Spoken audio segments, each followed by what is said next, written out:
Oes ydych chi'n gweld rhaid o hwnna drwy sgwrs snuck in here in the past. He comes via George Murphy, I think, originally. And then Shan Rashid at in the area. And so the usual postdoctoral line, which I'm totally familiar, he ended up in Charles University in Prague. It's great working on. Thank you very much. Yeah, it's not entirely true. I was here just before my PhD. No, it was, Shan came to give a lecture here the first time I met him, and I was in the audience very briefly because I was working in a bank in Dublin for a couple of months, which was a big mistake, but it snuck out to come here to escape to do the PhD. Anyway, so this is my first research talk ever in Ireland, actually, which is great. So I'm very happy. I know it's a mixed audience. I've been speaking to some of you over the last couple of days. So I'll cut it into two halves. So what I'm going to do is the first half will be a board talk, and the second half will be slides. So this is to set up the general stuff. The board talk is sort of on purpose so that it's slower and that you can stop me. The notes are relatively sparse here, so I'm going to kind of hope that if something doesn't make sense, you'll point it out to me. If I'm going too slow, let me know. That's no problem. I can speed up. If I'm going too fast, of course, please let me know.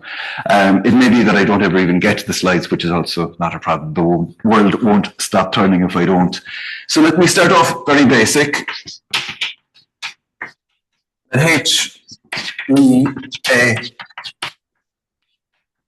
Hilbert space. I'm guessing everyone's with me so far. Let H be a Hilbert space. So what? And B of H, the bounded linear operators on H. Okay, with the usual operator norm. You all know, I hope, what I'm talking about. And this is an algebra with respect to composition.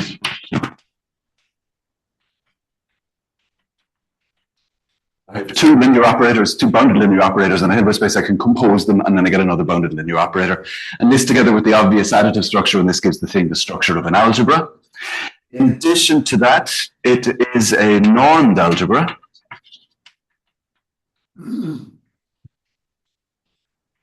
With respect to the operator norm.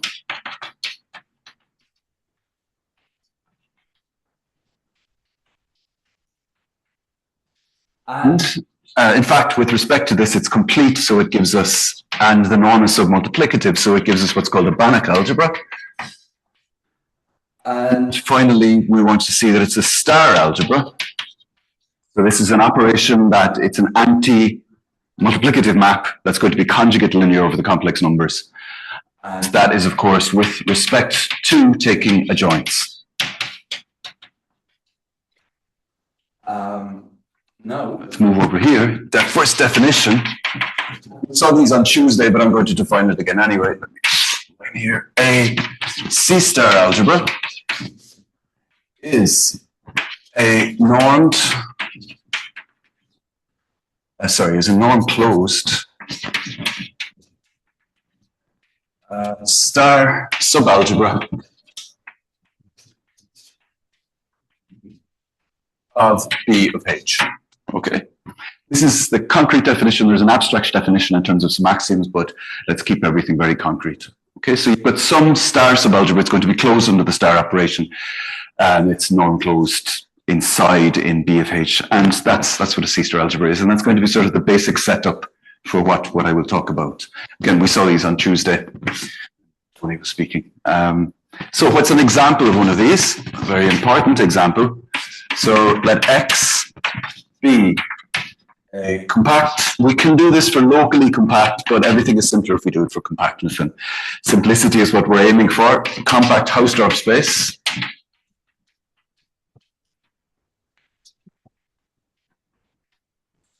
And C of X are the continuous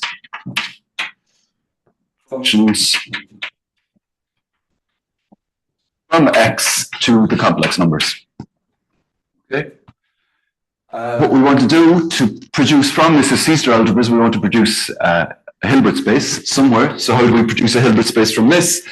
Our Hilbert space H is the Hilbert space completion of C of X with respect to what? Well, we need an inner product going from C of X, C of X, C, and what does it do? It takes a pair of functions, f and g, it's mapping them to the integral over the space of f star g. Okay? Where the star is on the first, because that's the correct way to do it. The measure is the measure that it should be. That's what we're taking integration with respect to. It's a regular Borel measure. It exists.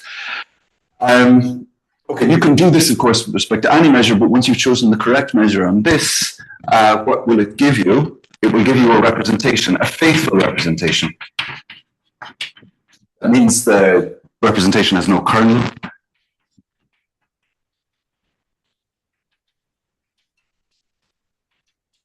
Faithful representation, pi, that goes from C of X to the bounded linear operators on our Hilbert space H. What does it do? Pi of f acts on a function g just with respect to representation, multiplication, left multiplication. Okay. It's a very usual trick to do. So what we've done is we've taken this inner product coming from integration, we've produced a Hilbert space, and now we've represented our operator, or we've represented C of X inside here. We've now got a faithful, this thing is going to be a faithful, which is to say injective star map from here into here. So basically that means that we've now understood C of X as contained inside in B of H, if we identify the algebra with the image under the star homomorphism. And this thing satisfies these conditions here, so this guy is a C-star algebra. Okay. Now, why is that interesting? It's interesting because of a very important theorem that was proved by Gelfand and Neymark. This was proved in like 1943 or something. I don't know if they were in Moscow, but like proving theorems in Moscow in 1943 or 42 must have been a... 43. 43, yeah. I mean, I don't know if they evacuated from Moscow or what was happening. Oh, I see. I have no idea. I have no idea, yeah. It was, yeah, well, they weren't going to let the Second World War distract them from proving results. But they show that every commutative...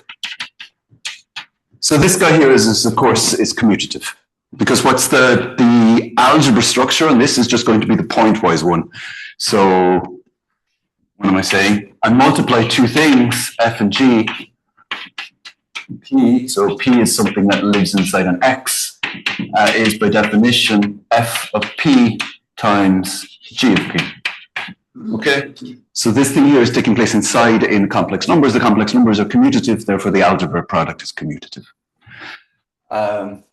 So these are examples of commutative C-star algebras. Most are not commutative or non-commutative. This is, so then the question that we're asking, what can we find other examples of commutative C-star algebras not of this form? And the answer is no. Every commutative C-star algebra is isomorphic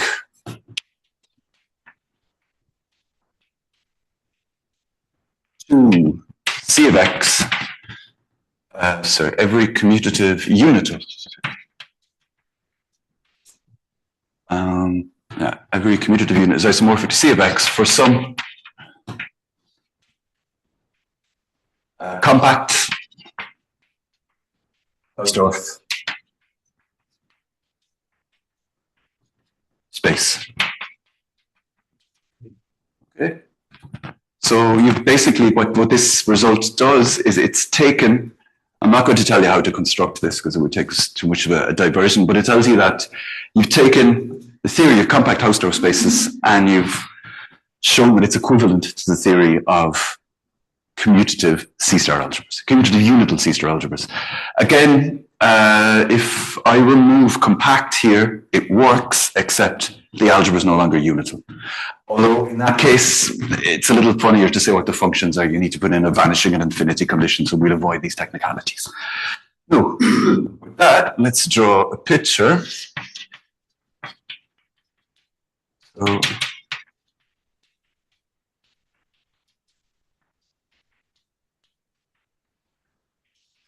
I hope I won't alienate too many people if we start talking about categories. It's just as a framework here. But what we have here is the category of compact Hausdorff spaces. So which is to say, in more plain language, we're considering the spaces and the maps between them, the continuous maps between them. And it turns out that by this result here, what we get, and a little bit extra that Gelfand put on top of this, is these are unital,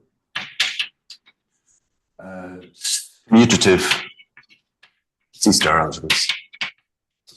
Here were the morphisms, the maps between them are continuous maps. Over here, they're going to be star homomorphisms. And these things are equivalent.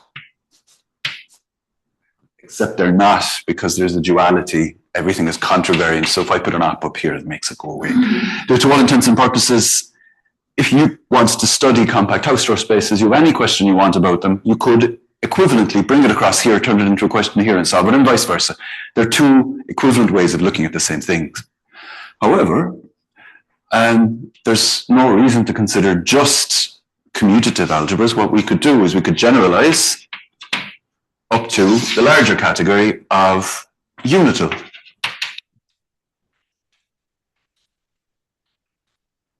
C-star algebras. And then one can ask, what is the generalization over here, such that these two things are again commutative to each other? And we don't. There's no corresponding sort of generalization of compact Hausdorff spaces up to this more general setting, such that the corresponding function algebras on these non-commutative spaces would be unital C-star algebras.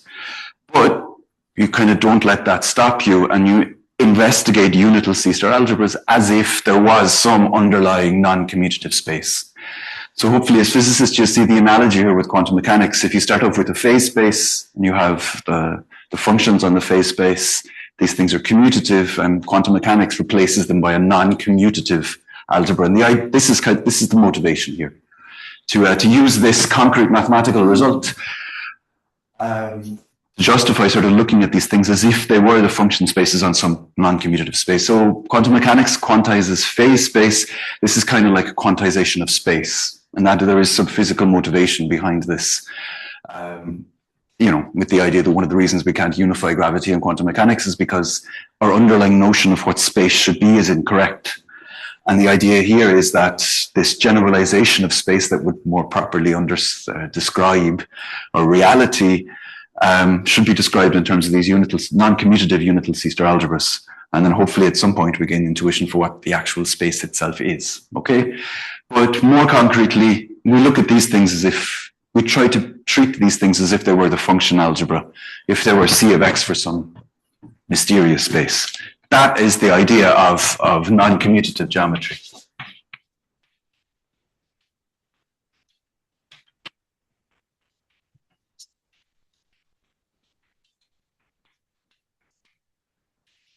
Okay. Is that sort of clear? Or less? It's the computer. Or this. It's sort of the way. Okay. Yeah. That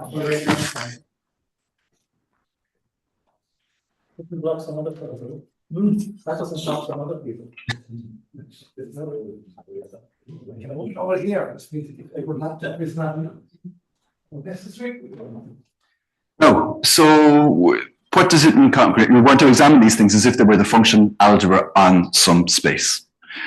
And it basically is playing the game as you take your favorite property of a compact Hausdorff space, you try to re-express it in terms of the language of these unital commutative C-star algebras, and then you drop the commutativity. And then that becomes the non-commutative analog. So here's some I prepared earlier. Here's a dictionary. Okay, so we've got a dictionary between the topology on one side, which is to say this side of the categorical duality, and so you've got the corresponding C-star algebraic notion over here. So as we've just shown from the Gelfand theorem, compact Hausdorff spaces should correspond to unital commutative C-star algebras. As I said before, if you drop the compact and you replace it by locally compact, then the corresponding thing is just a C-star algebra where dropping compactness corresponds to dropping unital over here. A homeomorphism between spaces should be a star isomorphism between the algebras. It's just a map that preserves the algebra structure and the star. If you have the image of a function, it should be the spectrum of an element. Whatever that means, you have an idea. Think of the spectrum of a matrix. Positive functional corresponds to a positive element over here, whatever that means. A regular Borel measure consists of a bounded linear functional on the C-star algebra. If you want to do a one-point compactification, that's how you turn a locally, just one way, you turn a locally compact space into a compact space. Correspondingly over here, you will have the unitization of the C-star algebra. A connected topological space corresponds to in the compact setting, corresponds to a projectionless. A projection is something that satisfies P star is equal to P squared is equal to P. Projections correspond to connected components. You can ask if the topology is metrizable. There admits a metric such that the topology of the metric is the topology you started with. That corresponds to separable unital C-star algebra. Separable meaning that there's a dense subspace, a dense countable subspace inside there. A vector bundle over your topological space corresponds, and this is my favorite one, the finitely generated projective module. This is the Swan-Serre theorem. And as a last piece, okay, this doesn't quite fit into the dictionary, but in an analogous to this, the compact Hausdorff spaces correspond to unital C-star algebras. Measure spaces correspond to von Neumann algebras. Okay? So then when you look at non-commutative C-star algebras and you want to think, you ask yourself, is your non-commutative space connected? Well, it is by definition if it's projectionless. You want to ask, is it compact? Well, it is if it's unital. If you want to construct vector bundles over, so if these are finitely generated modules over the C-star algebra.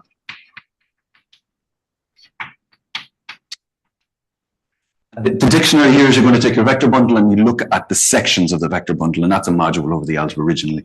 So if you want to do vector bundle theory over your non-commutative space, the space you don't really know what it is, you look at projective modules, finitely generated projective modules over the C-star algebra. And this is sort of the game you play, okay?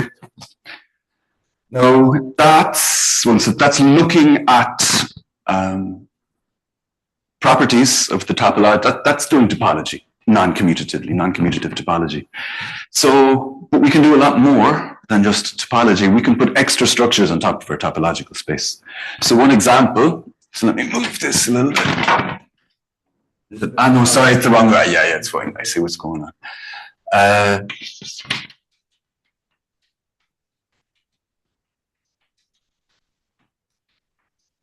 What do I mean by extra structure? Well, let's take a topological group.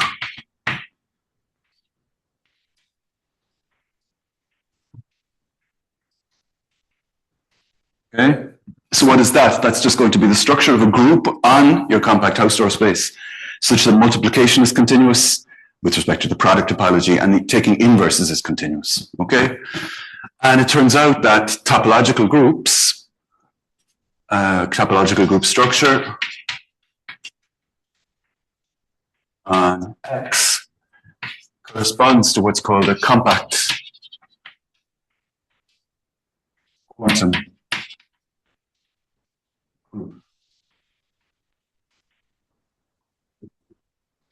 What does that mean? As I said here, everything sort of dualizes, so your arrows get reversed. This is not an equivalence, it's a duality, so this process is a contravariant functor, if that makes sense. So what happens here is you've got a space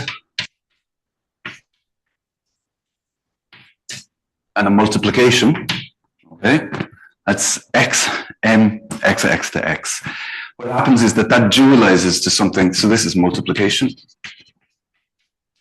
And this dualizes to this process to co-multiplication.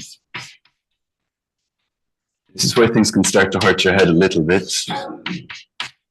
Yeah. So by switching your point of view from the space to the function algebra, as we've done, everything gets reversed. simple exercise to see why. So that means everything is pointing the opposite direction. It becomes a little bit confusing, but you get used to it. So this is also related at the algebraic structure. I'll mention something called a Hopf algebra later on. Hopf algebra is like an algebraic analog of this, okay? But basically the fundamental thing is that you have a co-multiplication.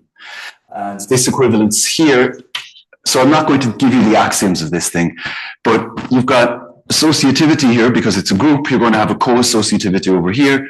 You want this to have a unit, so you're going to have a co-unit over here, and so on. And you want to have an inverse, so you have something called an antipode or co-inverse over here. The important thing to think is that you've got this co-multiplication.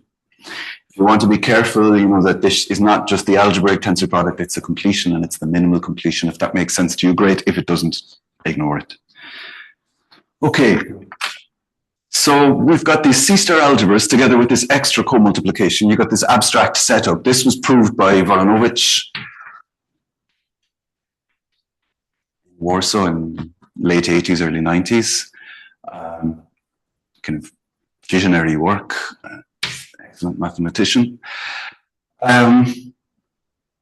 That's fine. What about examples of such things? Or what about examples in general of these, of non-commutative spaces? Well, I'm going to give you a list now of examples of these compact quantum groups that arose from a completely different area. So Voronowicz was looking at this, and when he was doing that, there were guys in Warsaw, or sorry, in Leningrad, when it was called Leningrad, who were looking at integrable systems. So they were motivated very much by mathematical physics. They were looking at integrable systems and they were looking for solutions of the Yang-Baxter equation. And in the process of doing that, or did I leave my chalk? In the process of doing that, they discovered examples of the general framework that Voronowicz introduced. He found the rank 1 example, which is the quantum SU2, and they found another thing. They found a dually at the level of the universal enveloping algebra, and then Drinfeld and independently Jimbo Drinfeld in Kharkiv generalized it from this up to the setting of compact semi-simple Lie algebras and Lie groups. So won the Fields Medal for it.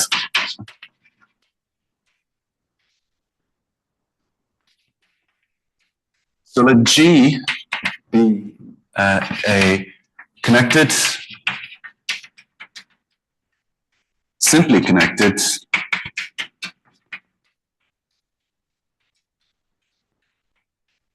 group and compact. And from 19th century mathematics, one of the jewels of 19th century mathematics, we know that these things are classified. Okay, and they classify into 4 infinite families. They're unimaginatively called the A, B, C, D. This one is going to be SUN. This guy is SO, 2n plus 1. So that's the special unitary group. So it's unitary matrices whose determinant is 1. These are orthogonal matrices whose determinant is 1. These are the symplectic matrices. And these are the even guys. And you've got exceptionals, E6, E7, E8, F4, and G2. So amazingly, yeah, this is these Lie groups. So here I'm now looking at Lie groups. So what we've got here is we want it to be a topological group in the sense of this. So you've got a topology and you've got a multiplication that interacts well with the topology. But on top of it, we're putting the structure of a manifold. Okay, so this is a manifold plus a group. I'm sure you're all very familiar with Lie groups as physicists, theoretical physicists, but let me say it anyway. So we want our multiplication of inverses to be smooth, not only continuous. And they're classified into these families. And it turns out, so I'm going to not tell you too much about the deformations that are here. I'll give you more information on the slides for the example. Each of the space of continuous functions admits a q-deformation.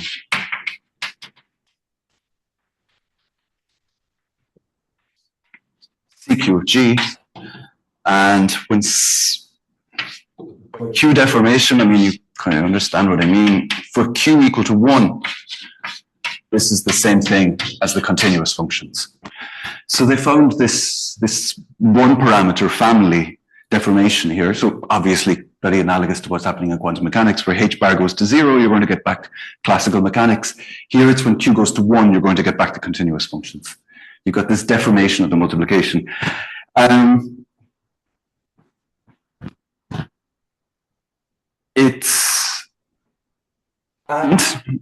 To connect back to this,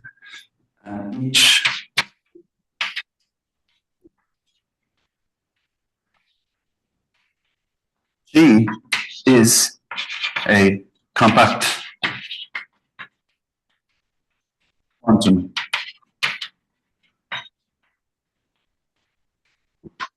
good question. Yeah, so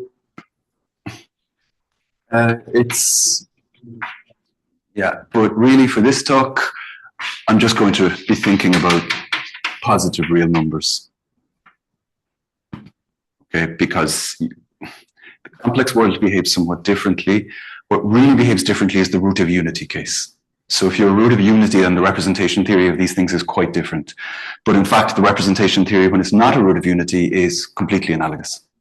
So you've got the same parameterization. So as we know, all of the representations of these guys here are classified by the weight lattice. That weight lattice, the copies of Z for L, the rank, is exactly the same for these things. You don't have representations, you have co-representations because everything is dualized, but you know, once you get over that, the representation theory is completely the same. If you wanted to be a bit fancier, you could say the category of representations of these things is equivalent to the classical category of representations. However, only as a category, not as a monoidal category. The tensor products of representations behave strangely. Okay, not in this strange way you would think that the tensoring two things does not produce the same number of the same type of representations. It's really something to do with the monoidal structure of the category of representations. But anyway.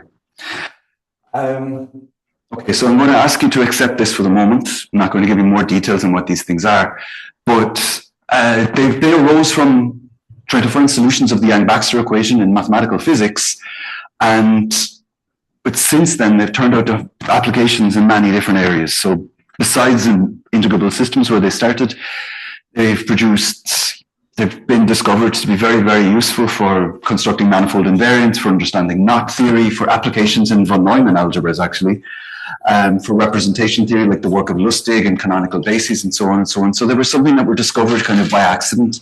They fell from the sky and nobody was expecting them. They're mysterious. We still don't really understand what they are, and we're trying to understand them better. But they fit into this framework here.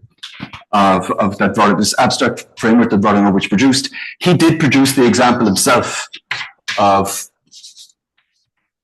CQSU2. So the simplest of all of this list here of Lie groups, compact Lie groups, it's the simplest one up here. He produced that on his own, but independently from mathematical physics, miraculously at the same time, they produced this deformation for all of them. And it's gone on to have applications in many different areas. Okay. So coming to the end of the board talk, okay, we're not doing so badly. I mentioned here we have topological groups, but over there I'm talking about Lie groups, so we have a manifold structure. So the question is, could you play this game here and this game of extra structure and get rid of it.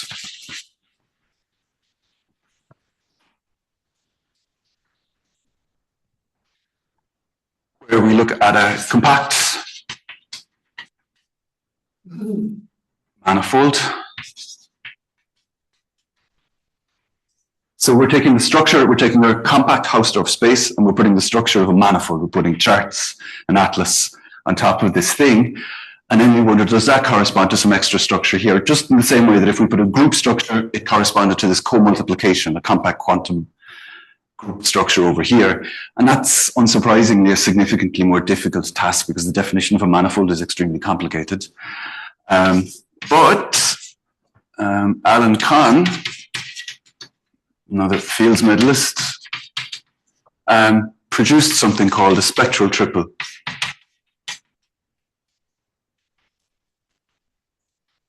So he had to add in a couple of adjectives here. So it has to be Riemannian, and it has to be something called spin. If you don't know what spin is, Paul Baum, an expert in the field, would say that it's an orientable manifold plus a little bit extra. That's a good way to think about it. So he showed that these are equivalent to something called spectral triples. And what he did really here was take the spin structure here is important because it gives you a square root of the Laplacian, a Dirac operator. So this thing here will give you a Dirac operator. And Connes built the notion of a spectral triple around this and proved that these two things are equivalent. The theorem, he actually had to add some other stuff here. It's an extremely complicated result. Too complicated, to be honest, to actually be. It's a first attempt. Voronovich's construction is extremely beautiful and the definition is extremely beautiful. This is not. To see what the definition actually is, it's this. You're starting off with your algebra. These are like the smooth functions inside in a C-star algebra. You start off with a Hilbert space. These are the square integrable sections of the spinor bundle, this vector bundle on the space associated to the spin structure, which from this dictionary here we understand as a finitely generated projective module, and this Dirac operator, which is a square root of the Laplacian. And it's separable. We want it to be separable. So we have unital C-star algebra, separable Hilbert space. We have a faithful representation of this. This is like multiplying the sections by the functions, analogous to what I did over when I defined the representation on the Hilbert space for the functions. You've got this unbounded operator, which is the square root of the Laplacian, operating on sections, or at least the smooth sections inside in the L2 completion. It can be densely defined in self-adjoint, so you have to be careful about what that means for unbounded operators.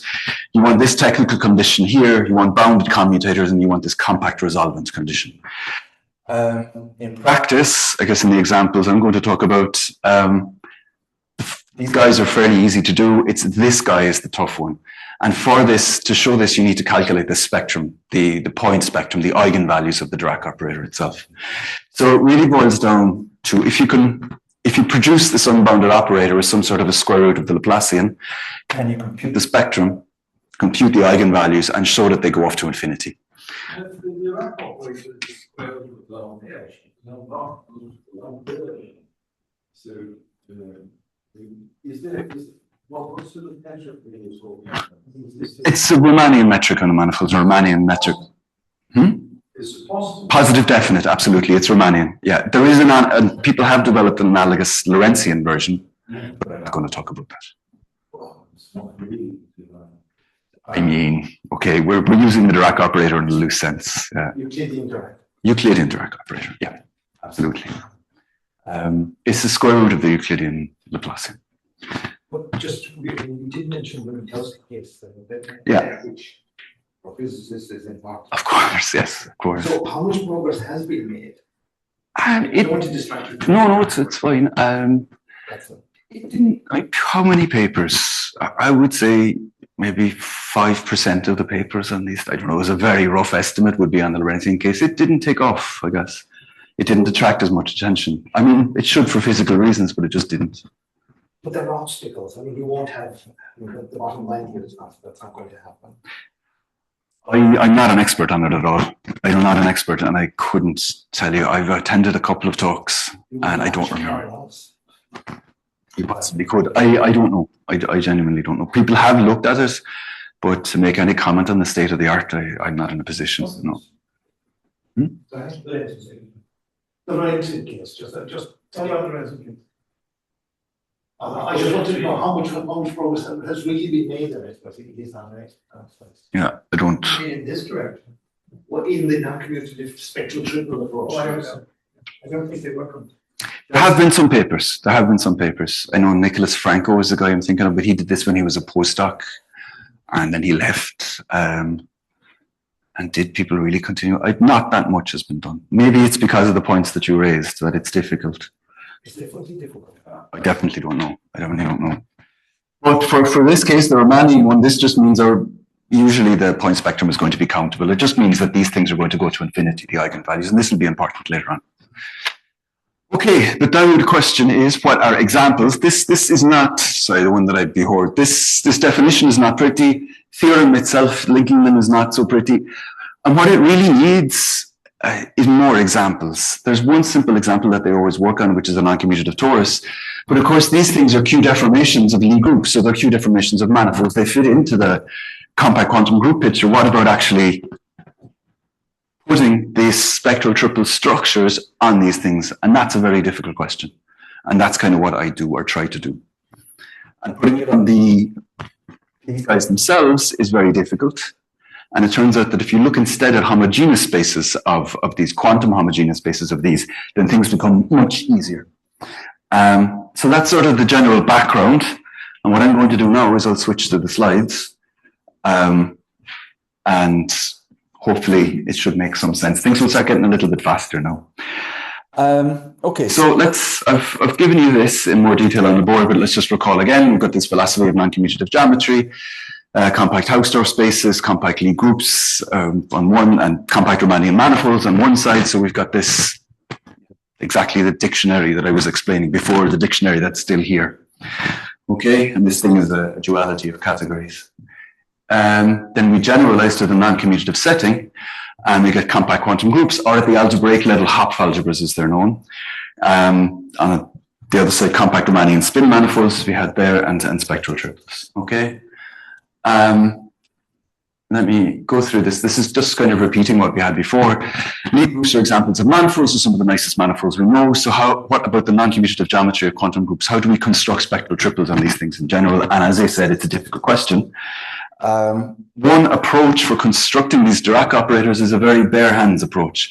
You write down a Hilbert space. Your diagram there, you didn't. What did I miss? There's a subset on the right. Is there? What did I? Go on. Just a very, this one, we're small overlap. Yeah, because we don't know. I guess that's sort of reflecting the mystery. We don't really know. Yeah, we don't. Suspect that spectral triples may not completely overlap. There may be. But first of all, they're topological. These things are topological groups. Yes. So there are topological groups that do not admit a manifold structure, a smooth structure. So I guess, yeah, it's more general. So these are just topological groups, not necessarily, they don't, here they're Lie groups. So I guess on the other side here, the intersection would say topological group. Yeah, you didn't, I would have guessed that you might put the blue as a subset of the spectral triples. That would indicate then that every topological group had a Lie group structure, and it's not true. Do you see what I mean? It's probably badly laid out, but maybe I have one a different color. That's probably what I should have done. Yeah. So this delta operator is not defined on the whole algebra. It's defined on a Hilbert space. That's kind of the common. So that you've got the algebra, you've got this Dirac operator, and they sort of talk to each other on the Hilbert space. Sorry. It is defined on the entire space. Yeah.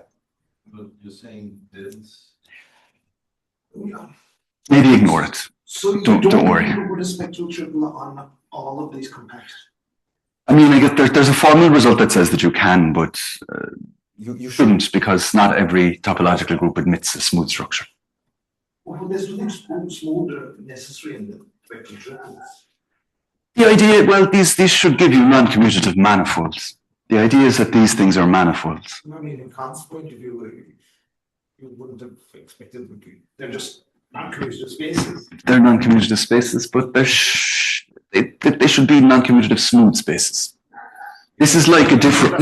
You want to restrict it to non-commutative. Yeah, I'm thinking about this as like the analog of a non-commutative differential structure. It's a non-commutative generalization of a differentiable of a smooth structure on a topological space, a manifold.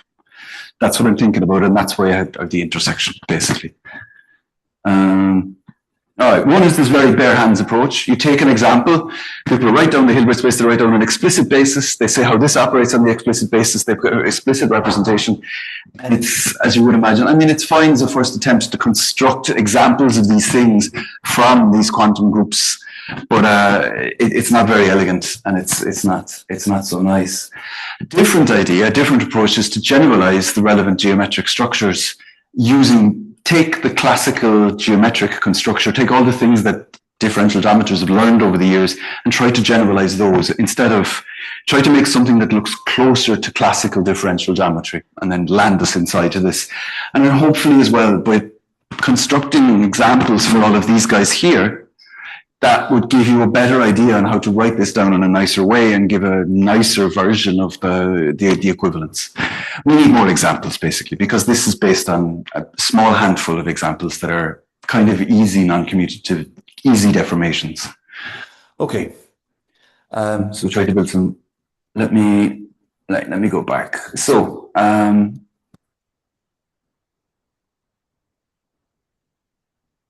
There we go.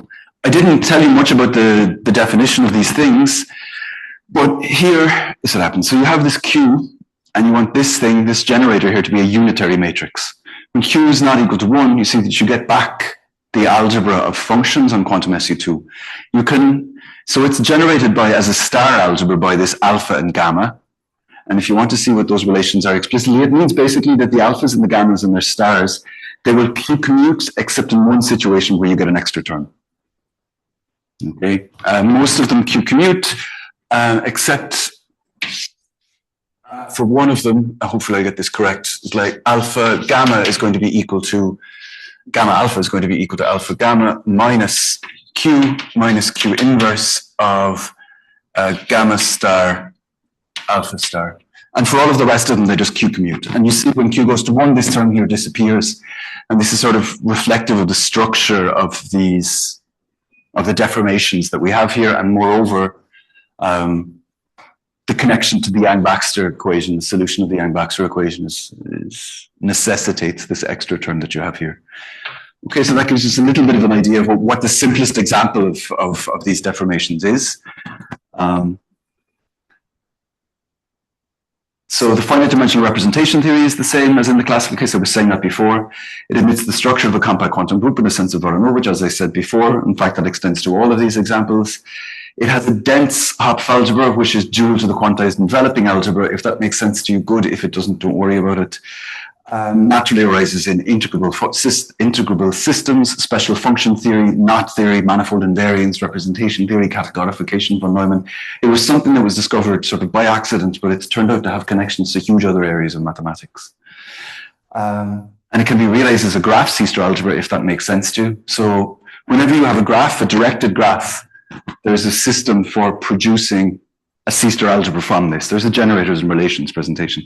This is the graph that gives it to you. I won't tell you how the construction goes. It would take too long, but just in case some of you know what it is, this is the graph that's associated to it. Fascinating mathematical object. We can look at it from many different perspectives, but what about its non-commutative geometry? Your things, just as I said, become significantly more difficult. As with its classical counterpart, it has geometrical substructures that we can consider. So SU2 admits a circle action. Okay, so here we get into some Lie theory of homogeneous spaces. SU2 admits a circle action, and the fixed point of the circle action is the two-sphere. So that's just saying, get rid of this, that if I take SU2 and a quotient by U1, or the 1 torus, let me put S1, then this thing is isomorphic to S2. This is a famous Hopf vibration. So SU2 is the same thing, in fact, as S3. So you've got all of these three spheres here together. You've got this circle action on this, and the invariants are going to be the two-sphere. And what happens is that Voronovich's students, Podleś, realized that this action of the circle generalizes to an action or a co-action of the circle on this algebra here. So here I have the O's. This is the dense. This is like the polynomial algebras that live inside in the. So I keep mentioning this, and I didn't really answer your question properly. But when you think about this dense guy, is like the polynomials. Between the polynomials and the continuous, we should have the smooth, but we don't really understand what the smooth should be. That's a mysterious question. So we deal with these algebraic functions in the middle as a sort of a replacement for knowledge of what the smooth function should be. So this thing here admits an action. And the invariant subalgebra of this gives you a q-deformation of the two-sphere known as the Podleś sphere. It's a subalgebra because this here classically gives you an inclusion of function algebras, or let's look at it continuously. It means that this guy can be understood as a subalgebra of the continuous functions inside here. Okay. And that's what this is generalizing. This action here picks out a subalgebra inside an SU2. And when Q goes back to 1, you're getting back the algebra function that's here. You've got 3 generators of this thing, and you have a set of relations. And when Q goes to 1, you can see that the relations of these things, if one were to write them out, genuinely give you back a single relation, which is x squared plus y squared plus z squared is equal to 1. Okay? What is the Q relation? What is the Q relation? It's complicated. It's complicated. It's a mess, yeah. After about 10 years of looking at it, it's nice. But so that's that. And the idea is trying to construct spectral triples on these things is very difficult because there's a lot of things we don't understand. But when you start to look at their subalgebras, special subalgebras, such that when Q goes to 1, you get back the algebra of functions on a homogeneous space. With these subalgebras, things are significantly easier. And the idea of the kind of the program of research to understand, to link this sort of Connes non-commutative manifold theory with these examples coming from statistical mechanics from integrable systems is to look at the homogeneous basis, the subalgebras inside there. Yeah. I was just wondering, so when you start talking about homogeneous spaces, is that a help because then there will be an invariance due to the quotient, and then subalgebras will carry this invariance and that easier. Yeah, yeah. That's the idea. That's the idea. I mean, you can also think that somehow it's a quotient. And somehow when you quotient things, you make more things equal. You have equivalence classes, things that were not. So you sort of quotiented out some of the worst of the non-commutativity. Yeah, but if it's group as well, it's even better. Yeah. Well, yeah. So it becomes more tractable. So the idea is, progress with those. So let me tell you, I will remove the skips here. So this action that we have, this q-deformation of the action of the sphere S1 and S3 or S1 and SU2 equivalently, that generalizes up and it really corresponds to a Z grading. Okay, so this is a direct sum decomposition of this algebra. And what we've done is we've put a grading on this by defining the degree of our generators. This should be gamma, and this should be gamma star. My apologies. To one of them to be 1, one set of the generators to be 1, and one set of their star. There's nothing wrong. There's nothing wrong, but I haven't defined the grading on the entire algebra, unfortunately. Yeah. So I put gamma here, and then the stars have got degree -1. The ordinary the generators have got degree 1.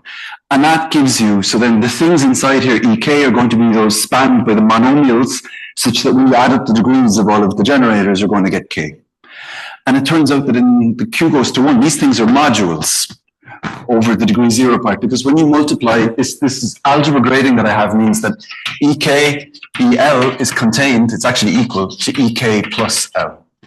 So you see that each of these EK is a module over the E0 part. And in fact, it's a finitely generated projective module. And then we know from the dictionary that I erased, well, this side is still here. It's a finitely generated projective, module over the degree 0 part. So classically, it's going to correspond to the sections of the vector bundle. And in fact, it corresponds to the sections of the vector bundle, the line bundles over the 1 sphere. So you've got a very special family of equivariant vector bundles over the 2 sphere, and they're all line bundles. So the fiber is a line at every point. And so suddenly a lot of geometry is emerging in this context. And then you'd can we, from this geometry here, try to build up in a geometric way one of these guys. Okay. So this is something there about Hofgawa extension. You can ignore that. That shouldn't really be there. So every summand is invertible and finitely generated projective is both left and right modules over the degree 0 part, E Okay, so again, the definition basically of this sphere is that it's those guys of degree 0, which is to say where the number of alpha and gamma generators is balanced exactly by the number of alpha star and gamma star generators. And it q-deforms a module of sections over the line bundle. So what do we want? Okay. So this thing is a differential operator, okay?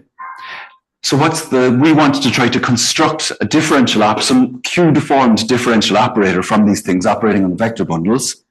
And then hopefully it will fit into this and show that it satisfies these properties here. That's the idea. What's the simplest example of a differential operator you can think about? It's the exterior derivative. You go from functions up to one forms, or you extend it up to the whole de Rham complex of a manifold. Simplest example of a differential operator. So the question we'd ask is, can we construct some q-deformation of the de Rham complex to give us one of these things, to give us a non-commutative manifold structure on this thing? So we want to look for a q-deformation of the de Rham complex, the standard complex associated to a differential manifold in which most of modern differential geometry is expressed. And we also want a decomposition of this into a double complex, reflecting the fact that this guy is, as we know, this is the Riemann sphere, it's CP1. So this thing's the most fundamental example, okay, apart from the complex plane, of a complex manifold. And when you have a complex manifold, that's equivalent to the structure of a complex manifold on your manifold is equivalent to a decomposition of your de Rham complex into a double complex. So what you get, okay, let me go over here. So you have these nice pictures that hopefully we'll see in more detail as we go on. Classically, you'd have your de Rham complex. I've got my 0 forms, the smooth functions. I have 1 forms. And I have the top form n, where this is the dimension of the manifold. When you have a complex manifold, it breaks up into this omega 0 again. And you get this decomposition of omega 1, 0 and omega 0, 1. These are the complexified forms, for those of you that is important. And this decomposition keeps on going, and you've got this diamond structure, the so-called Hodge diamond. So because we want to use all of the classical geometric structure we have, so this extra decomposition, we want to try to use that and mimic that as well. Fortunately, or very beautifully, because, you know, CP1 is an extremely beautiful space, it's the place to start. And we also want a q-deformation. We want a Riemannian manifold. Is this gone? Yeah, it's behind here. We want a Riemannian metric on this as well. So we all want a q-deformation of the Riemannian metric. So this is kind of repeating what's here for the de Rham complex. Classically, it's a 2-dimensional manifold, real 2-dimensional manifold. So your de Rham complex is going to start.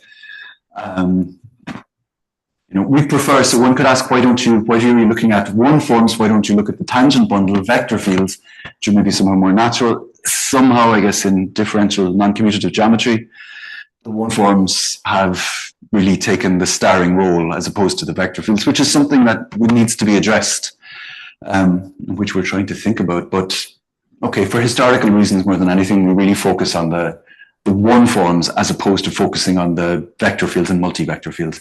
But the other picture will hopefully at some point be developed, and there will be a duality between these things. Wait, that wrong direction. So here, omega 1 is OQSU2 module, bimodule. Omega 0 is going to be the algebra functions, and it's isomorphic to the top because it's an orientable manifold. So then you know that your top forms admit an orientation, which is to say an isomorphism with the functions. There's a choice, but it can be made. So our candidates here, if we want to construct a q-deformation of this, a candidate for it, the degree 0 should be the functions that we have, the top guy should be the functions, and the omega 1, that's kind of the tricky part. What do you replace this with? How do you q-deform it? Well, you go back. Okay, these things, I should also mention that these are if this is a bit of extra detail for people who know a little bit more about these things. These things are q-deformations of homogeneous vector bundles, okay? And that can be brought over into the quantum setting, dualized with respect to this duality of categories to not being an action on it, but being a co-action. Everything goes the other direction, just like the co-multiplication that I spoke about earlier on. So we also want to remember the fact that classically the de Rham complex here is made up of associated vector bundles, equivariant vector bundles. And that is reflected in the fact that they admit a coaction.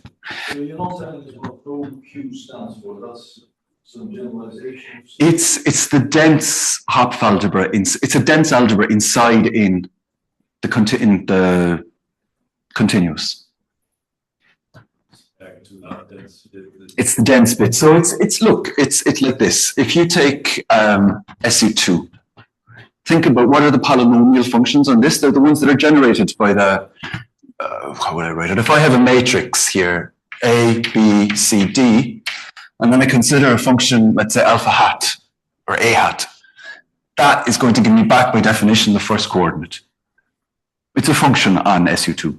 I can do the same for B, C, and D, and then if I look at the algebra generated by this, that's the polynomial algebra that's dense inside in the continuous functions on this thing. In the same way that the polynomials on the real line are dense inside in the continuous functions on the real line. We don't know what the smooth, the analog, and this q-deforms the polynomial, guys. We don't know how to do the smooth. And it's a mysterious, it's a huge problem. So we cheat a little bit and we instead look at the polynomials and take them as basically the best guess we have for the smooth. So this is a problem, something I don't like talking about, which is why I've avoided it, but that's what's going on.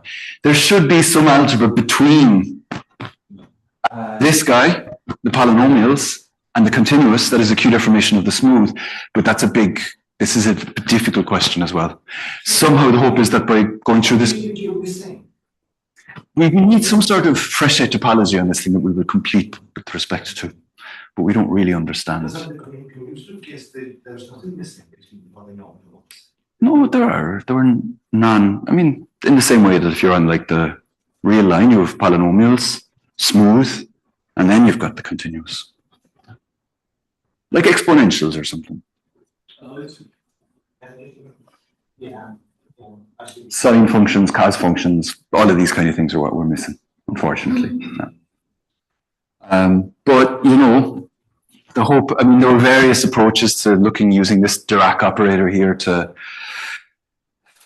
why would these things are, but this is a difficult thing. Yeah. They're in the coefficient. They're in the limit, yeah, it's kind of described, yeah. They're not really missing, that's true. So that's a good point, So I guess it's describing them. Just finding a workable description of what these things are, that's, if you see what I mean, yeah. But let's move on and not discuss that again. So I haven't told you what omega 1 is yet, but it's there. We have all of these properties. It admits a coaction. These are like quantum associated vector bundles. We have this deformation of the exterior derivative. It gives us a complex. It gives us the Leibniz rule. And moreover, generated by these things. In the same way this is classically comes from a partition of unity argument on a manifold. And there also exists a degree zero. That means it doesn't mess up. It brings omega I to omega I star map that is a q deformation of the complex conjugation. It's the star map that we have on the functions coming from the star that's on C of x as I introduced it initially. And that extends up to the whole calculus. Just in the same way that on a complex manifold, you can take complex conjugation of forms. Okay? And this is in the language of non-commutative geometry. This says that we have an OQSU2 covariant differential calculus. That means something too great if it doesn't ignore it. Now, what is omega 1? Well, the Dirac complex can be refined into this N2 graded complex because it's a classically complex manifold, just like the picture I drew here. And it turns out that when it looks like this, the dimensions are small, so it's easier to draw this Hodge diamond. We've got these 1 form, 1 0 forms, and 0 1 forms. That's what the thing is. What can we describe now what 1 0 and 0 1 are? And the star map switches. This star that we have is going to switch the 1 0 and the 0 1 forms, just like it would in the classical case. Your differential now decomposes into a direct sum. It's just the differential followed by projection, just like it would be for a classical manifold. In this nice picture. And it turns out that classically, the line bundles that you have over the space, these homogeneous subspaces for the decomposition of OQSU2, the line bundle, the signs are mixed up here. No, it's okay. It's E2 and E minus 2. Turns out that classically, omega 1 0 is a line bundle. and omega 0, 1 is a line bundle. So you stick those line bundles in because we have the line bundles, and suddenly you've got this q-deformation. You've got the candidate for the q-deformation of the Réamonn complex of this thing. The thing on which we'll try to construct a differential operator and then hopefully verify these conditions here. And you've also got a Hodge map. Because if you think about it, so classically we would start with a Riemannian metric, and you get a Hodge map from it. But constructing the metric is difficult, so it turns out in the non-commutative setting to be easier to start with the Hodge map, which we can really write down quite explicitly here, and then construct the Riemannian metric from it. Because remember, we're looking for a Riemannian metric on this as well. No, with the Hodge operator, we have an inner product. So you'll see classically that would be the definition of the inner product. We're turning things around and we're taking the Hodge. It's just, sorry, it's missing there, unfortunately. What the Hodge map is explicitly, classically, is, okay, it picks out something up here. This is the choice of volume form. It's the orientation of the thing. And here it's just multiplication by complex I and multiplication by complex minus I. That's the case for any Riemann surface. In fact, it always looks like that. So that's the obvious thing to take on this. We can construct the inner product. H is the higher state. So remember in this dictionary, we said that integrals or measures were generalized with linear functionals. Well, the best measure you can have on a group is going to be the Haar measure. It's the one that's invariant with respect to the action. And it turns out that in Brodanovich's picture, from the definition of a compact quantum group he has, there is always a measure linear functional on your C-star algebra, generalizing directly the Haar state, and it's unique once you impose the invariance. So this Haar thing carries over to the compact quantum group setting for free. And what we do is here, we're just taking, without the Haar, you'd be getting a function. We want a number, so we're going to integrate this non-commutative function over the whole space, and that's what the Haar is doing there. And that gives you back a genuine complex number. Now, with respect to this, our exterior derivative is adjointable, and the adjoint can be described explicitly in terms of the Hodge map. This is a trick we got from Jared Murphy, actually. And now what you do is you take your exterior derivative del bar, the anti-holomorphic component of the exterior derivative, add up to the adjoint, and this gives you a q-deformed Dolbeau-Dirac operator. This is the canonical operator that you associate to a complex manifold. And it's very closely related to the spin Dirac operator. In fact, it's the spin Dirac operator twisted by a line bundle. So it's a C, it's C1. Spin C. It's spin C, yeah. Yeah. In fact, it's spin. So spin C is like a weakening. It satisfies the stronger one. Yeah, yeah. Rest you can just use spin. Yeah. Yeah, no, he said it's spin. Spin. Spin is stronger from the It's stronger, yes. Yeah, and this is spin. It's I thought you said it was weak. no. It's like just as you said. It's CP1 is spin, Yeah. CP2 is spin C. Then it alternates like that. Yeah, yeah. And The Rand properties are captured by the complex structure, so you don't really need to go into the spin. exactly. So there's a beautiful result of a TIA that tells you when a complex manifold is spin or not. And what you do is these guys are always line bundles, the corners. And if this fella, or equivalently this fella, admits a square root line bundle, something such that if you tensor it with yourself, you get back this, then it's spin. That's it. And then how do you find the spinor bundle? Well, you look at this part here, you tensor it by the square root. I should put two different, I don't know, plus and minus. You tensor it by the square root of E minus, and this thing is isomorphic to the spinor bundle. So you use the complex geometry. That goes back to kind of the philosophy is using more geometry to construct these things geometrically, drawing on classical results. And yeah, so it's. Sorry? It's important that you form as V2 and E minus. Exactly.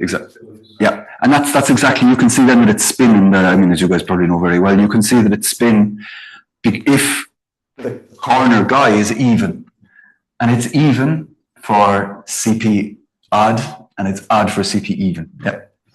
So I didn't treat here the square root case because I didn't want to overcomplicate things, but you can tensor by the square root, which is e minus 1, and you would get back on the nose the spinor bundle. What? That's what you call a monopole. Sorry? That's what physicists would call a monopole. Yes, it's the monopole bundle. Yeah, absolutely. Yeah, we call it that too. Yeah. Well, Najir calls it that at least anyway. Yeah. It's the monopole bundle. Yeah. And then when you take the square, well, you define the square of this thing to be the Laplacian associated to it. Okay. Of course, it's the external stuff, right? Yeah. Because it's curved. Yeah. Quite good massive. Yeah, sure. You're correct. Yeah, absolutely. Okay, so then we've got our inner product on this thing, so we can compute omega to a Hilbert space. That gives us the Hilbert space here. Okay. And this thing is by Dalbar by construction is where D is, D here is a densely defined operator by construction. And it's also self-adjoint. Okay, there are a lot of subtleties here with regard to self-adjointness because self-adjointness of unbounded operators, you have to be very careful. But in a very naive sense, if you go back, I mean, where are we? Very naive sense, you go back, go through it again, get used to this picture. How have we defined it? It's the operator plus its adjoint. So you can believe that this thing is self-adjoint. And you believe me that the subtleties that are involved here actually are taken care of. There are, some big theorems on unbounded operators that show that everything actually works easily. So it's not difficult. So the Laplacian, square integral forms, densely defined self-adjoint operator, fantastic. What we also want is now, you've got this Hilbert space. In this definition here, you've got the Hilbert space, this q-deformation of the sections of the spinor bundle, morally at least.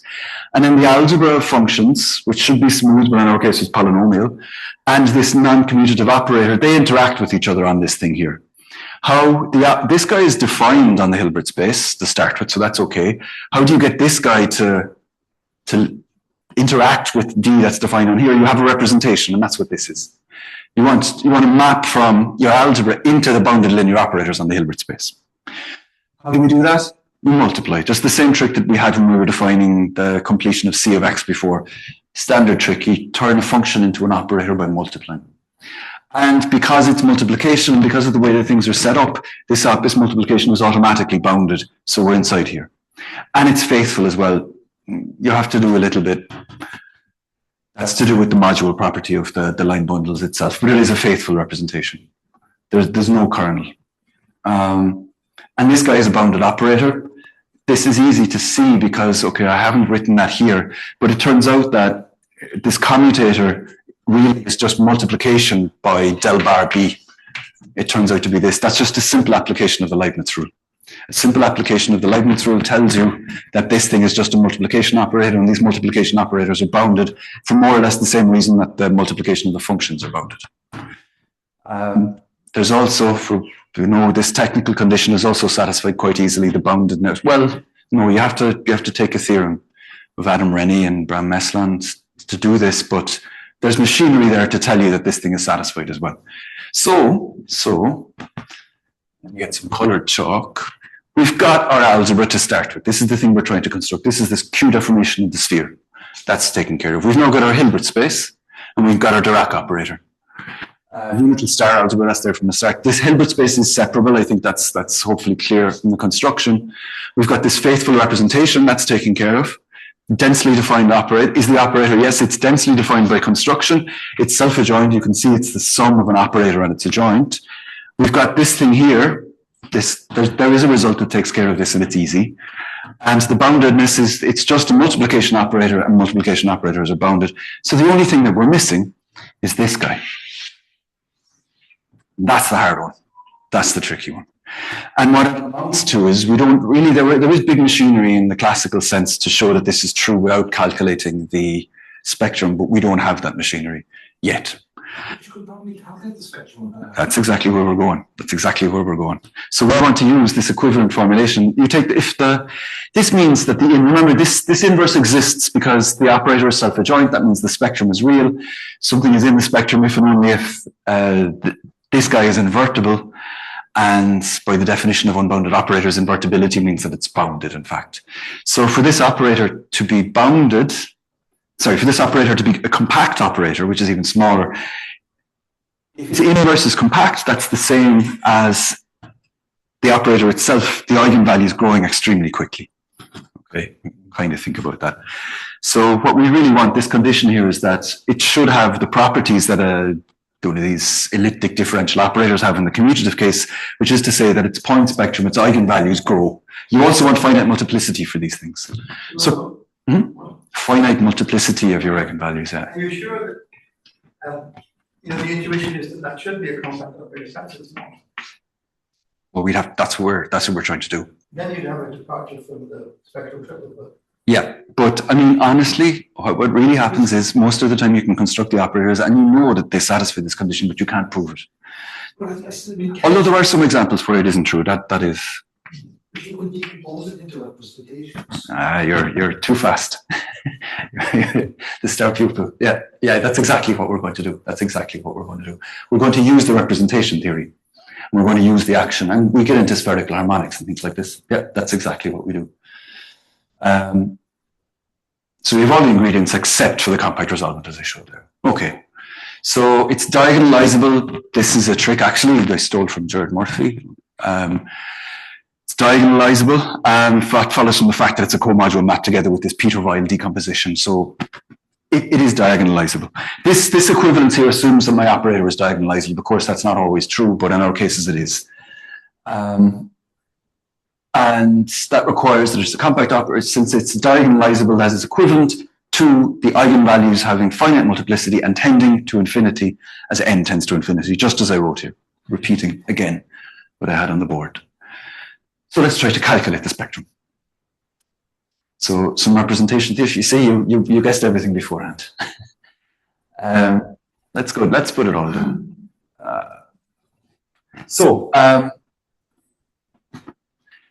This is a left co-module map. So by Shor's lemma, it's going to send simple modules to simple modules. This is where I'm assuming some familiarity with representation theory. Moreover, the kernel is equal to 1. You use some representation theory to show that. And then that implies that del bar gives you a co-module isomorphism, as it is. It tells you that in the diamonds that we have, so let me actually just replace this picture with a specific picture for Riemann surfaces, or for the sphere in particular. This is -2, E2, 0.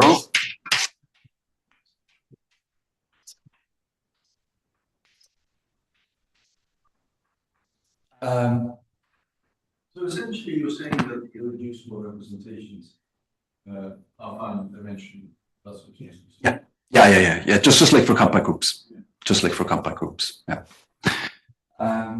So what that means, right? The kernel here is just 1. So basically, this thing up here is the same as this, except you've sort of shifted the irreducibles that are appearing. Okay, this gives us an isomorphism that commutes with the Laplacian. So basically, what it's saying is we're now going to try to calculate the spectrum for this piece here, because as we saw before, twisting this by the square root of this guy over here gives you the spinor bundle. So we restrict our attention to this piece here. So what this comment here is saying basically is we take a trick, and if we can calculate the spectrum here, that implies the spectrum up here. That's what that slide is saying.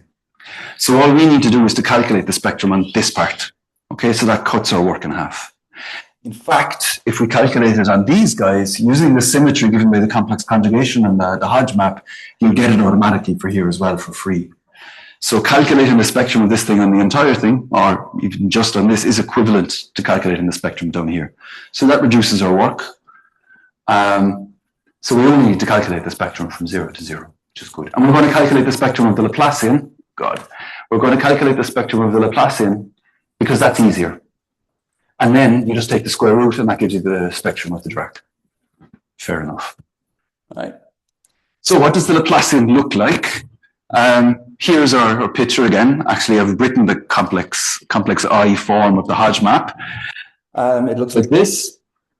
And we see the Laplacian goes up. It takes del bar and it goes up to omega 0, 1.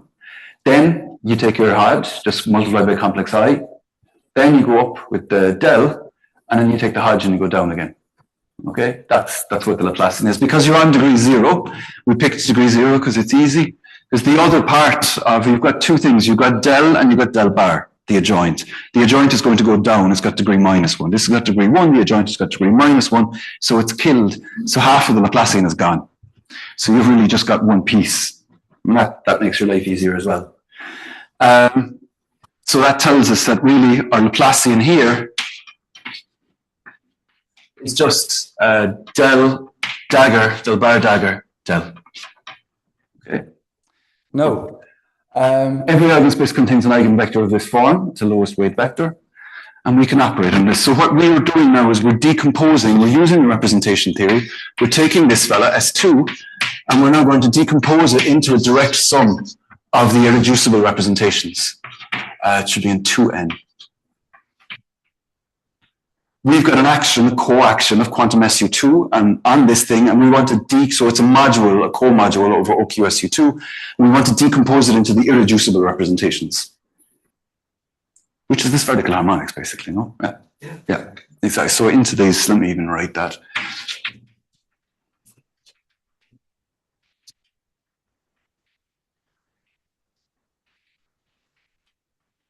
Into this vertical harmonics. Now, because of Schur's lemma, again, our Laplacian is just going to bring each of these pieces to itself. So what we need to do is we just need to calculate the action of del bar on a single element inside here, and it'll be the same for everything else. Would the spectrum walk with the square root of that? Because you have to tensor it with the square root line bundle. Well, I'm ignoring that. I guess you can. To be honest, the thing is, there's another result you can do, that if you've got this condition and you multiply twist it by a line bundle, it automatically holds. Okay, so you're not going to quite calculate the spectrum. I'm not going to quite calculate the spectrum, sure. But it's still, after forgetting, because it's... You can, yeah. You can induce it. Yeah, this is true. It'll just be a shift, basically. You're going to shift the spectrum up by something. You shift it up and down. Possibly, yeah. And you get some vote. Yeah. Give me 0 volts, you shift. Well, it'd be 0 volts before he shifts it, which is why it isn't going to be right.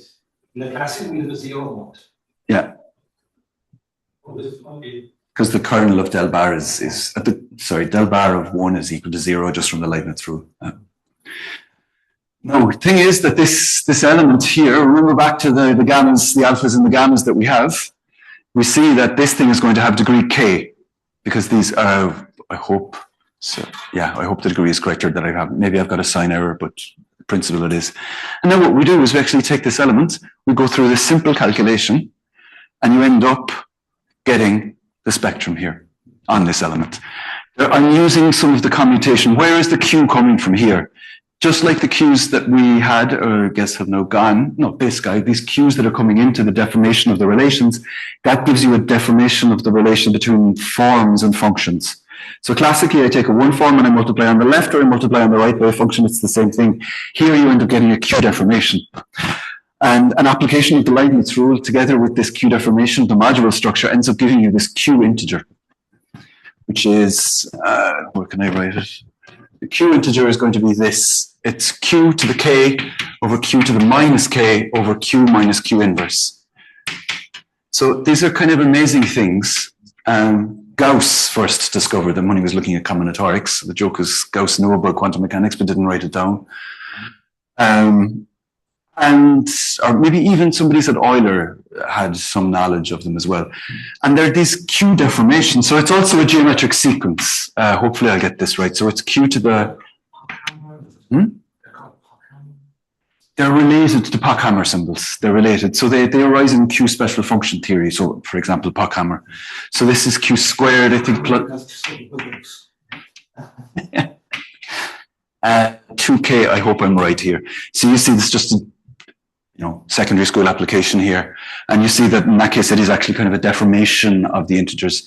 Then they were discovered to have many properties that are analogous to ordinary integers, and they arise all over the place. They arise in combinatorics, they arise in special function theory, they arise in many places, and they're funny objects. But what happened is that they discovered quantum groups and started working with them.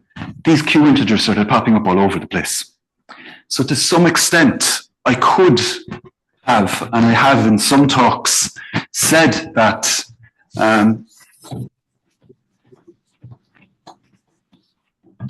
this is a very hand-wavy thing, but it's, in some sense, it's useful. If I take q integers,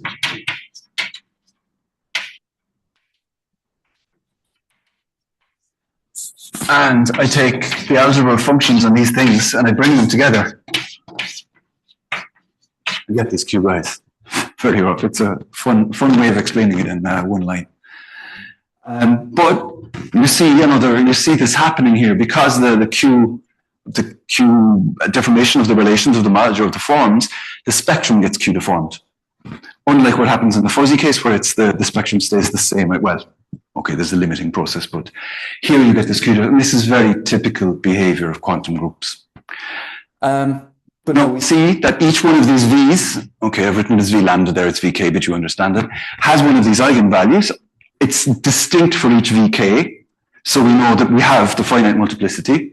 It's clear that as n goes to infinity, this thing gets larger. Your q integers actually get larger quicker than ordinary integers. So it goes to infinity even faster. The spectral growth is faster. That's something that's different. But so it does go to infinity, hence we've got compact resolvent, hence we see that this thing is a spectral triple. This spectral triple was originally constructed by Ludwig Dąbrowski and Andrzej Sitarz, and they adopted the bare hands approach. I mean, it was the first proper example of a spectral triple constructed for quantum groups, so it's a great paper, but quite technical. For those of you who don't know, Ludwig was actually a postdoc here back in the 80s, maybe 90s, I guess 90s, yeah. They wrote down the Hilbert space with an explicit basis. They gave an action. This Dirac operator was going to shift your basis elements around with q coefficients, and they wrote down the representation. It's very technical. 2003. I think roughly it's the first 5 years of the 2000 to 2005, closer to 2000. It's a Banach Center publication. The associated, for those of you who know a little bit about K-theory of C-star algebras, the associated K-homology class is non-trivial. You have a Hodge decomposition for this space, Q-deforming classical Hodge decomposition. This D of del bar is equal to the anti-holomorphic Euler characteristic, which by earlier cohomology calculations is given by 1. You know the index of this operator is non-zero, hence you know the cohomology class is non-zero. And while I have motivated spectral triples here in terms of this non-commutative generalization of manifolds, a more concrete way of looking at them is sort of unbounded representatives of K-homology classes of C-star algebras. That's kind of maybe a more grown-up way of looking at it, somehow. But anyway, that's just for people who have some idea. So, no, I should really have removed the pauses. Going further, okay, I should finish more or less now, but that just gives us a quantum homogeneous space for this guy here. How do we go further? Well, this guy is CP1. So we could ask, what about CP2? And CP2 is a quantum homogeneous space of SU3. And then if you get CP2, you can go to CPN. And then if you've got your CPs, you start looking at Grassmannians. And then if you want to go, so the Grassmannians are kind of homogeneous spaces inside here as well. So you'd be quotienting this by UK, by U, I hope I've had to put an S in front of this, of course, N plus 1 minus K. This is what Grassmannians are, as homogeneous spaces. So that would start to give you examples of these spectral triples inside in higher order. Then you ask, could we play the same game if we go to the other series? And then you're looking at things called flag manifolds. Grassmannians are the simplest example of things called flag manifolds, which I won't give you the definition of. But the idea is, can we take Dąbrowski and Sitarcz's spectral triple? We've constructed it in a more geometric manner. They, Ludwig and Francesco D'Andrea, generalized this construction from using, again, the hands-on approach of a basis, an explicit basis, and an explicit Hilbert space. And then they constructed a spectral triple on CPN. The idea is, can we take this geometric construction, which of the Dirac operator on S2 on CP1, and extend it up to CPN, and then go down to the Grassmannians, which nobody has managed to do yet, and then go beyond that towards the general flag manifolds. You said this, they constructed that CPN. Yeah. They have, so there is a construction. That's done. Yeah, that's done. That's probably, that's And does the complication of spin C? not so much. I mean, they twisted it for all line bundles. They did it uniformly for twists by all line bundles, and this condition is always satisfied. Yeah, so not so much. This would possibly where you read it, feel more on S2. But classically, the class S2 doesn't have any symbols. It's a sphere drag off. That's It's not. But if you wrote this D plus D star, it's not twisted. that's not that, and you take that. So this is spin C left. There is a zero mode now. There was a zero. Because it's been So you did the arm test. What Yeah. you constructed up here was the arm test. Yeah, yeah. He didn't take the square direct. He dropped the share of its long way here. When he was up to this decomposition here. Maybe we can just. The Welsh says that the Dirac has no zero modes. Yes, that's what we On the did. sphere. The last thing is a sphere of the Dirac. Because I haven't quite got the Dirac. I've got the Dirac. I haven't twisted it. I didn't want to put in the twist. I didn't want to complicate things. Precisely when you don't twist, then this will go zero modes. But now it says this will go zero modes. It's when you twist it, this will go zero modes. Yes, he twisted it. So this is spin C. The one you wrote down was the No, but I mean, class. This is It must be spin C. this is the same spectral behavior as in the classical case. Yes, for spin C. for spin C. Yeah, I mean, it's D plus D star, it's not. It's the Taylor divide, if you want. Yeah. Yeah, but there's a monopole here. Yeah. Exactly. If there was no monopole, then that would not be zero mode. Okay. Well, I think Brian's right. Yeah, no, he's right, he's absolutely right. I mean, it's, what he described was Taylor Dirac rather than Dirac. It's spin C. Yeah. So Yeah. probably easy. But we can twist, and this has been done, and everything works after the twist. So the question is, yeah, can we now generalize up to more CPN, to Grassmannians, to more general flags? And hopefully in the process of going through all of this, we'll eventually spot why it's so hard to do it on the Hopf algebra itself, and then we'd have sort of incorporated these things into this non-commutative differential geometry and made a connection between two big fields, somehow that have very difficult interaction between them. So you're trying to make them kind of one example at a time. And hopefully as you go in more general examples, but actually that is what happens. As you go to more and more general examples, you understand more and more about the structure. So it's kind of an ongoing program basically to extend it up and yeah, connect these two things. So we can derive, so basically from a similar construction, it's more difficult now because it's no longer an action for CPN, it's not an action of a circle, it's going to be an action of UN. Yeah. So you have to learn more representation theory. That's a big jump. You have to learn more. You have to learn more category theory. You have to learn monoidal equivalences of. There was a lot of machinery that you need to learn in order to take that jump from CP1 to CPN. But then you get the full flag, and it turns out that if you act by a torus, it looks a lot similar, but you're quotienting out by less, so kind of more of the non-commutativity remains. The full flags are much more difficult than the irreducible. Sure, I mean that part. So the definition of the full flag when you quotient by the torus is basically the same. Yeah. That's easy, but there's a lot of non-commutativity left. Sure. So it turns out that this is actually an easier first path. We're definitely interested in the full flags because these things are starting to come to a finish. And now the full flags are the next case, and they've got a lot more non-commutativity, so there are different non-commutative challenges. Many techniques. So okay, it's already 5 past, so maybe that's kind of a point to stop. But just as I said before, we have this path now from quantum projective space up to Grassmannians, up to the general, these quantum Hermitian symmetric spaces, the intersection of flag manifolds and symmetric spaces.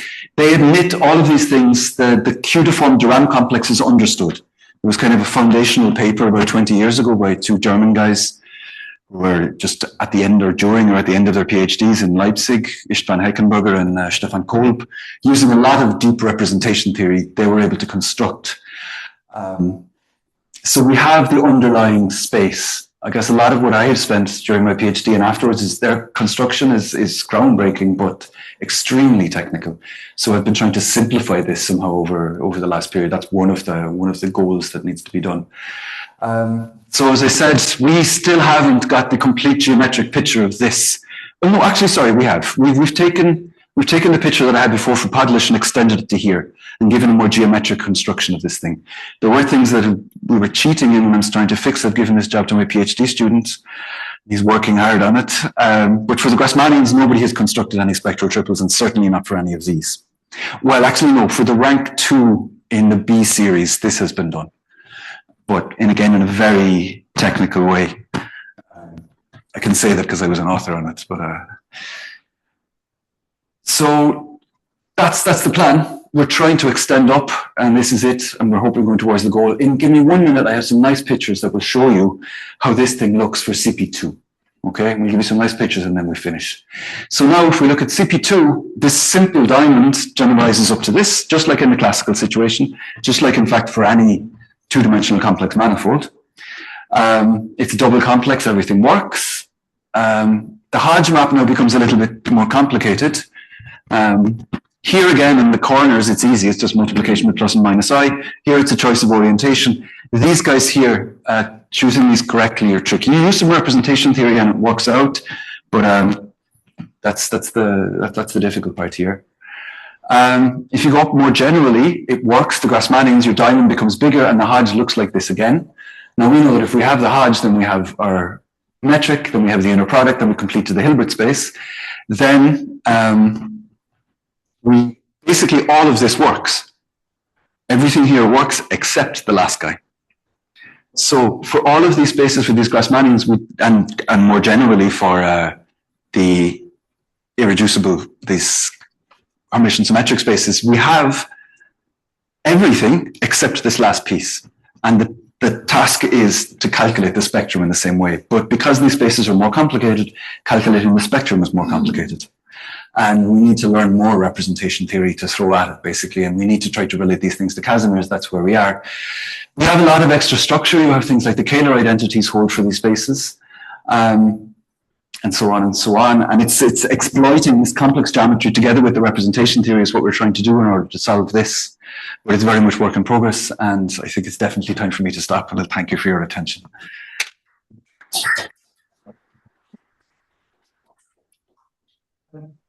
So really, the topological group comments and the pop value have kind of, they're 40 minutes ago now. Where are they in the thing? Are they everywhere? Like you're using, so the Hopf algebra structure is what you're using. It's the representation theory of the Hopf algebra that you're exploiting. I just wondered, if you take any topological group, it has nice properties like it's got zero fundamental, and also the cohomology ring. Yeah. With rational coefficients is a Hopf algebra. You don't use that kind of. No. Fundamental groups are difficult. We don't know how to really define them. I don't know. I mean, we don't use it. It's an exterior algebra. It's an exterior. It could have a symmetric piece, but it doesn't. I mean, the exterior algebra here is like a q-deformed exterior algebra, q-deformed in a very special way. I don't know. It's something that we should keep in mind for sure, but at the moment we don't use it. I don't know. It's just the fact that I just wanted to. No, it's an interesting suggestion. I'll keep it in the back of my mind. So there is an analog of representation theory of a compact group for Hopf algebra. Yeah. But where does the compactness go? Because You've got P. So for a compact. So what is the analog of the compactness in the Hopf algebra? The Hopf algebra is unital. And then unital corresponds to the compactness. Or, I guess another thing is you have, for any of these compact quantum groups, or these compact Hopf algebras, you have a Peter-Weyl decomposition. So the function algebra is going to decompose into these finite dimensional simple sub-co-algebras. Peter-Weyl for them, basically. So that you can do for Hopf algebra once there is a unit. That's not, no, unfortunately not. No, they have to satisfy something called co-semi-simplicity. But co-semi-simplicity is basically, by definition, it's Peter-Weyl. You look at Hopf algebras that have Peter Weyl, and all of these q-deformations here have this. And in fact, Voronovich, from the C-star algebraic point of view, was able to show that if you have this compact quantum group, you get Peter Weyl for free. So I guess in the Voronovich approach, the C-star algebra is unital, and that's the analog of compactness. And the key point is that the deformation doesn't mix the representations. No, this stays the same. Exactly, yeah. But if you go to a root of unity case, then this all breaks down and it's a complete mess. Yeah, but that's exactly. Sure. I'm frightened of it anyway. That's all I'd say. You said this, when you go to the slides, that this thing is more complicated. What about duality projected spaces? That's an excellent question. That's an excellent question. So the problem with that is the definition of, so they don't fit into this flag manifold picture. Hermitian, or the quaternionic projective space, is not a flag manifold, it's a symmetric space. And the definition of the symmetric spaces, the quantum symmetric spaces, is something that took much longer, and there's a very complicated quantum Lie theoretic picture, and deep work by many very good people. We still haven't looked at it because the definition of these things is more difficult to deal with. It's something I want to do in the future, because you're right, like somehow HPN is somehow similar to CPN, so it should be one to attack. But I think that's the next PhD student I might give that to. But that's a very good suggestion, and it's something that's on our mind. These things are no longer Kähler manifolds, and we use a lot of the Kähler structure to simplify things. They're quaternionic Kähler, and I also understand that less well. So that's, yeah, so it should be done, but we're getting to it. Yeah.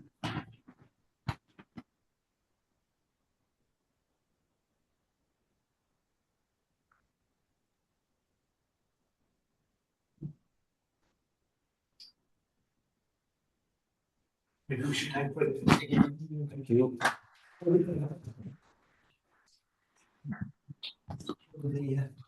Yeah.